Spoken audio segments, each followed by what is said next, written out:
अभी दबा के पकड़ो सर। सर दबा। सुहेल दबा के पकड़ो सुहेल। शुरू पे दबा के पकड़ो। या अल्लाह शरफ बिस्मिल्लाह। आपका स्वागत है दोस्तों।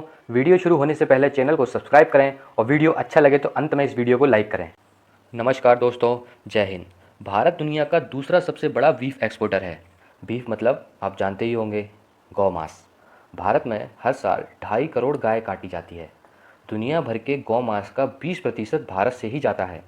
2011 की जनगणना के आंकड़ों के अनुसार भारत में 1.5% हिंदू SC/ST कम्युनिटी को छोड़कर 4% हिंदू SC/ST, 42% मुस्लिम, 26.5% ईसाई लोग गौ मांस खाते हैं। बाकी डाटा आप वीडियो पॉज करके देख सकते हैं। और सबसे मुख्य बात जिसे जानकर आपको आश्चर्य होगा कि भारत का सबसे बड़ा गौ कत्लखाना जहां रोज़ सैकड़ों गाय काटी जाती हैं, उसका नाम है अल कबीर। नाम से आपने अंदाज़ा लगा लिया होगा कि किस धर्म के व्यक्ति का होगा, लेकिन यहाँ हम गलत हैं। इस भारत के सबसे बड़े गौ कत्लखाने का मैनेजर है सतीश सबरवाल और मालिक है सुनील कपूर। और गौ मांस बेचकर 2019 में इन्होंने लगभग 850 करोड़ रुपए कमाए। ये तो सबसे बड़ा उत्पादक था, और भी कंपनियां हैं, नाम देखिए। अल नूर, मालिक सुनील सूद। MKR फ्रोजन फूड एक्सपोर्ट, मालिक मदन एबॉट। AOB एक्सपोर्ट के OP अरोड़ा। और भी हैं, काफ़ी लंबी लिस्ट है। और जब इनसे इस बारे में सवाल पूछा जाता है तो कहते हैं धर्म अपनी जगह है, धंधा अपनी जगह। भारत में ये कत्लखाने शुरू कैसे हुए? इन्हें शुरू किया अंग्रेज़ों ने। जब गांधी जी का उदय हुआ 1906 में, तभी से गांधी जी इन कत्लखानों को बंद करवाने के लिए प्रयास कर रहे थे। एक बार गांधी जी ने माउंटबेटन को पत्र लिखा था, भारत के सभी कत्लखाने बंद किए जाएं। तो माउंटबेटन ने उत्तर दिया कि आपको या तो आज़ादी दी जाएगी या कत्लखाने बंद किए जाएंगे। तो गांधी जी ने कहा था कि आप पहले कत्लखाने बंद करवा दीजिए, आज़ादी तो हम ले ही लेंगे।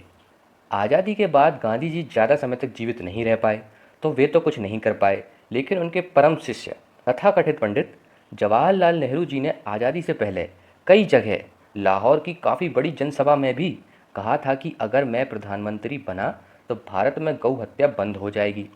परंतु जब 1952 में श्री महावीर त्यागी जी गौ रक्षा का प्रस्ताव संसद में लाए तो नेहरू जी ने कहा, अगर यह प्रस्ताव पास हुआ तो मैं इस्तीफ़ा दे दूंगा। अगर नेहरू वक्त हो तो लोकसभा के रिकॉर्ड में है, ये आप जाकर देख सकते हैं। फिर लाल बहादुर शास्त्री जी ने भी कई प्रयास किए, लेकिन पाकिस्तान से युद्ध हो गया और ताशकंद में उनकी हत्या कर दी गई, तो वो कुछ नहीं कर पाए। फिर मोरारजी देसाई जी ने भी प्रयास किया तो उनकी सरकार गिरा दी गई। फिर अटल जी तो बिल संसद में ले आए थे। मुस्लिम सांसदों का भी गौरक्षा बिल को समर्थन था।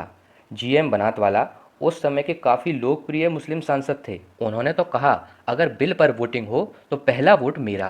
पर उस समय जिनके समर्थन से सरकार चल रही थी अटल जी की, तृणमूल कांग्रेस और TDP, उन्होंने कहा बिल पास हुआ तो हम सरकार ही गिरा देंगे।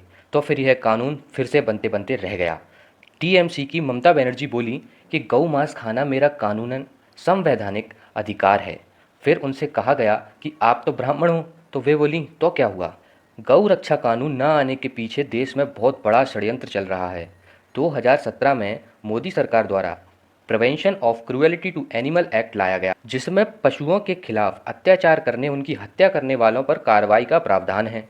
इस एक्ट के विरोध में केरल में यूथ कांग्रेस के लोगों ने बीच बाजार में गौवंश को काटा और कई जगह बीफ पार्टी का आयोजन किया। अब कई लोग गौ रक्षकों को गुंडा कहते हैं। अगर गाय की रक्षा करने वाले गुंडे हैं तो बीच बाजार गाय की हत्या करने वालों को आप क्या कहेंगे? गाय हिंदुओं के लिए आस्था का विषय है, लेकिन भारत हिंदू राष्ट्र नहीं है, एक धर्मनिरपेक्ष राष्ट्र है जो संविधान पर चलता है। और यही संविधान कहता है कि किसी की धार्मिक भावनाओं को ठेस नहीं पहुंचानी चाहिए। और कुछ मुस्लिम कहते हैं कि गाय को काटना हमारा धार्मिक अधिकार है, लेकिन जब उनसे पूछते हैं कि कैसे है तो उत्तर नहीं दे पाते, क्योंकि ना तो कुरान में ना हदीस में ऐसे किसी अधिकार की बात है। और तो और मोहम्मद पैगंबर का कहना था कि बेजुबानों पर दया करनी चाहिए, लेकिन इन सभी लोगों का नाम लेकर ना जाने किस धार्मिक अधिकार की बात की जाती है। कट्टर मुस्लिम बाबर की जीवनी बाबरनामा में गौ रक्षा की बात की गई है, जिसे औरंगजेब जैसे शासक ने भी माना। मैसूर के सुल्तान हैदर अली ने तो गौ हत्या करने वाले के हाथ काटने का कानून बनाया था। अब वो राजा सुल्तान का शासन तो रहा नहीं, लेकिन जो नए शासक हैं उनमें से कुछ गौ रक्षा गौ सेवा में पूरी तरह समर्पित हैं, वहीं कुछ गाय के भक्षक बने हुए हैं। गाय खाना उनका संवैधानिक अधिकार है। संविधान निर्माता बाबा साहब ने आर्टिकल में पशुओं की सुरक्षा का प्रावधान बनाया था और गौ रक्षा के लिए अलग कानून के पक्ष में वे पूरी तरह थे। और सारी कॉन्स्टिट्यूंट असेंबली ने इसको संविधान में डाला। It's a part of article 48। The state shall in particular take steps for preserving and improving the breeds and prohibiting the slaughter of cows and calves and other milch and draught animals. कि राज्य कदम उठाएगा गाय की हत्या पे प्रतिबंध लगाना, और केवल गाय नहीं, cause and calves and other milch animals, दूध देने वाले अन्य जानवरों को। इसके पीछे आर्थिक रैशनल भी हो सकता है, इसके पीछे सांस्कृतिक और धार्मिक रैशनल भी हो सकता है। ये सारे विषय कॉन्स्टिट्यूएंट असेंबली में डिबेट हुए और शायद वो हम सबसे ज्यादा बुद्धिमान लोग थे जिन्होंने ये सोचा कि सर्वसम्मति एक मत से यह संविधान के अंदर डाला जाए।